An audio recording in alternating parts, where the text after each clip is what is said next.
Hi,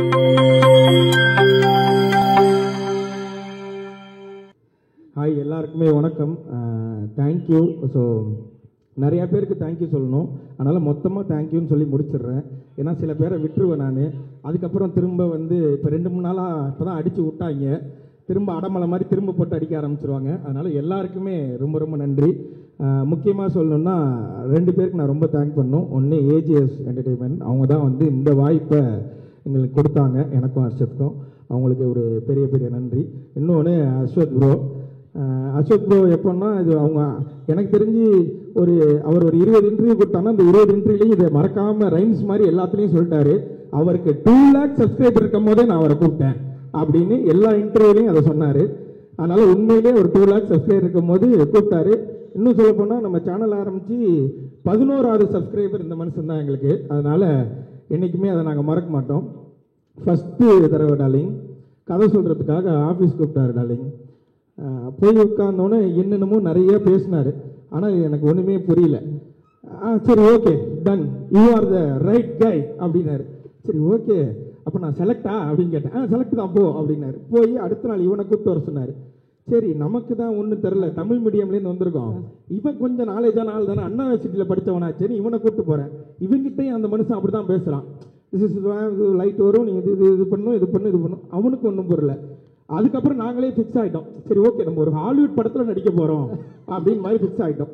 சரி Hollywood படம் தானே நடிக்கிறதுக்கு போயிட்டோம். பார்த்தா ஹாலிவுட் கேமராமேனே எங்கே இருக்காரு உள்ள போய், ஏய் மார்க் மார்க் மார்க்னா மார்க் எங்கே போயிட்டு, மார்க்கில் நில்றா அப்படின்னாரு இவர். ஓகே, அப்போ ஹாலிவுட் படத்தில் தான் நம்ம நடிக்க போகிறோன்றது முடிவாயிட்டு. ஆனால் பாதி நேரங்களில் இவங்க 2 பேரும் இங்கிலீஷில் மட்டும்தான் பேசிப்பாங்க. இதெல்லாம் நான் வந்து உண்மையிலேயே இந்த மேக்கிங், ஜாக்கி ஜான் படம் மேக்கிங்லாம் கடைசியாக போடுவாங்க, ஒரு கேமராமேனும் ஒரு டேரக்டரும் இங்கிலீஷில் பேசுறதெல்லாம். இதெல்லாம் நான் பார்க்கும்போது உண்மையிலேயே இவன்கிட்ட சொல்லுவேன், நிறைய பேசுகிறாங்கடா ஆனால் ஒன்றும் புரியலடா. அவங்க பேசிப்பாங்க. ஆனால் சரி இது சொல்லாமான்னு தெரில, பல நேரங்களில் வந்து நிக்கேத்ல வந்து சார்ஜ் எடுத்துட்டாருன்னா எங்களுக்கெல்லாம் பீதி ஆகிடும். அது நான் பரவாயில்ல, சில நேரத்தில் பிரதீப் ப்ரோக்கே அது பீதி ஆகிடும். பீதி ஆகிடுச்சுன்னா அவர் கொஞ்ச நேரத்தில் அவர் என்ன பேசுகிறாருன்னு அவருக்கு புரியாது. ஆனால் அவருக்கு ஒரு மல்டி பர்சனாலிட்டி இருக்குன்றதை நான் கண்டுபிடிச்சிட்டோம். என்ன திடீர்னு ஒன்று பேசுவார், திட்டுவார், ஓகே டார்லிங் நல்லா பண்ணு அப்படின்ட்டு போயிடுவார். இப்போ இந்த மனுஷன் அதுக்கப்புறம் வந்து உங்களை இல்லை அவங்கள அப்படிம்பாங்க. சரி அவங்கள வேற யாரையோ சொல்லியிருக்காரு அப்படின்னா அவங்கள்ட்ட போய் சொல்லுவார், உங்களை இல்லை நீங்கள் லைட்லாம் கரெக்டாக தான் வச்சுங்க, இவனுங்கள தான் சரியாக நடிக்கலை அப்படின்ட்டு போயிடுவார். ஸோ இந்த படம் உண்மையிலே ஆரம்பித்தது ஒரு மாதிரி ஜாலியாக ஆரம்பித்தது, முடியும் போது ஏண்டா முடியுது அப்படின்னு இருந்தது. ஏன்னா 3 வேளை நல்லா சோறு போட்டாங்க, சும்மா சொல்லக்கூடாது, டெய்லி கறி கஞ்சி, அவ்வளோ ஹாப்பியாக இருந்தது.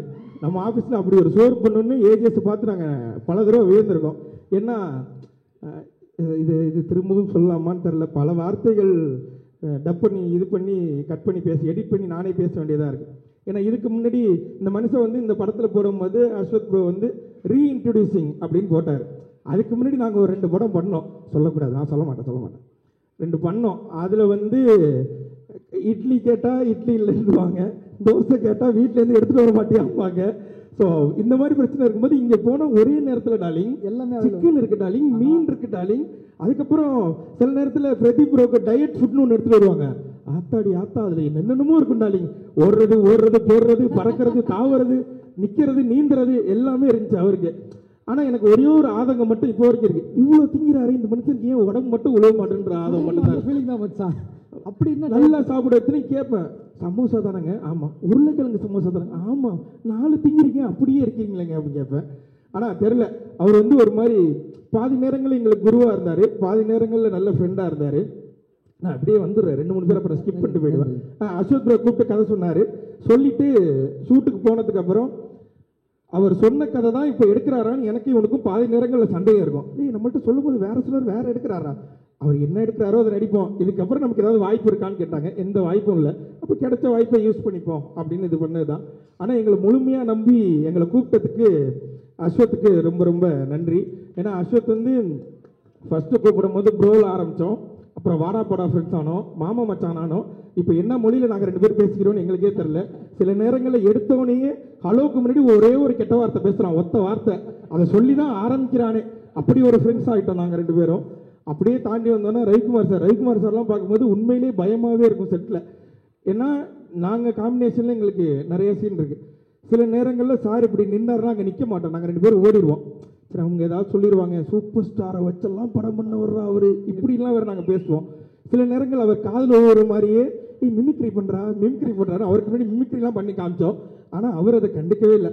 நான் அதுக்காக தான் இன்றைக்கி வரும்போது அர்ச்சத்தை சொன்னேன், மேலே ஏறி ஸ்டேஜில் ரஜினி சார் மிமிக்ரி பண்ணு, டக்குன்னு கூப்பிட்டு அடுத்தது ஏதாவது வாய்ப்பு கொடுப்பாருன்னு. முதவி மறந்துட்டு போயிடுச்சு, பரவாயில்ல, தேங்க்யூ. அதனால் ரவிக்குமார் சார்லாம் உண்மையிலே நம்ம வெளியிலேருந்து நம்ம ஒன்று பார்க்குறோம், காமன் மேனாக நம்ம ஒன்று பார்க்கும்போது எவ்வளோ பெரிய லெஜெண்டு அப்படின்னு ஒன்று இருக்கும். ஆனால் இந்த படத்தில் பார்க்கும்போது அப்படி இல்லவே இல்லை. அவர் ரொம்ப கூலாக, ரொம்ப ஜாலியாக எல்லார்ட்டையும் நல்லா பேசிகிட்டு இருந்தாங்க. பார்க்கும்போது உண்மையிலே பெருமையாக இருந்தது. நான் எங்கள் அப்பாட்ட ஃபோன் பண்ணி சொன்னேன், அப்பா நீ என்னை படையப்பா படத்துக்கு கூப்பிட்டு போனில்ல, ஆமாம் அதோட டேரக்டர்லாம் இருக்காருப்பா இங்கே அப்படிலாம் சொன்னேன். எங்கள் அப்பா நம்ப மாட்டேன்ட்டார். அவர்கிட்ட நான் கடைசியாக ஒரு ஃபோட்டோ எடுத்துக்கணும், இந்த ஸ்டேஜை சாக்க வச்சு கேட்டுக்கிறேன், சார் எனக்கு ஒரு ஃபோட்டோ மட்டும் கொடுத்துருங்க. எங்கள் அப்பா இன்னமும் நம்பலை. நான் படத்தில் நடிக்கிறேன்னா நீ என்கிட்ட வீட்டை நடிக்கிறேன், இப்போ அங்கே போய் நடிக்கிறேன் அப்படின்னாரு. அவ்வளோதான். இதுக்கப்புறம் Pradeep bro full jolly. College படம், காலேஜில் என்னென்னலாம் பண்ணக்கூடாதோ அதெல்லாம் நாங்கள் அந்த காலேஜில் பண்ணோம், ஜாலியாக இருந்தோம். நல்ல மனுஷன் உண்மையிலே.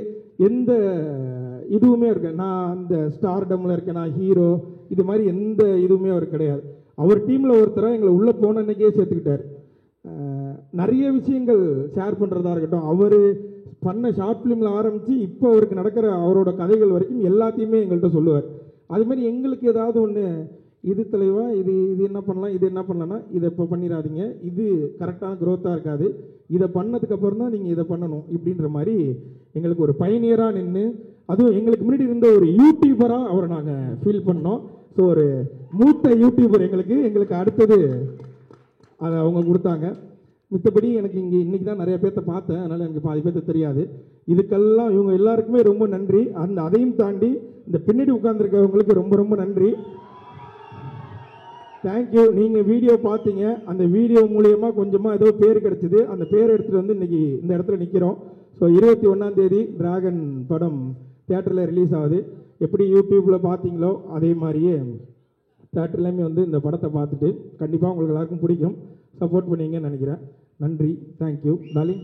Thank you darling. பட் இன்ஸ்டாவில் ஒரு ஸ்டோரி அப்போ போட்டிருந்தார் இயக்குனர், இந்த மாதிரி இந்த வருஷத்தோட பெஸ்ட்டு நடந்த விஷயங்கள் அப்படின்னு சொல்லி நிறைய விஷயங்கள் கோட் பண்ணுறப்போ ஒரு தடவை உங்களை கோட் பண்ணி ஏதோ ஒரு ஸ்டோரி போட்டிருந்தார். அதை பார்க்கும்போது அவ்வளோ சந்தோஷமாக இருந்து அந்த ஸ்டோரியை பார்த்தோம். இன்றைக்கி இப்படி டிராகன் ஸ்டோரியில் உங்கள் 2 பேரையும் பார்க்குறது எங்களோ சந்தோஷம்.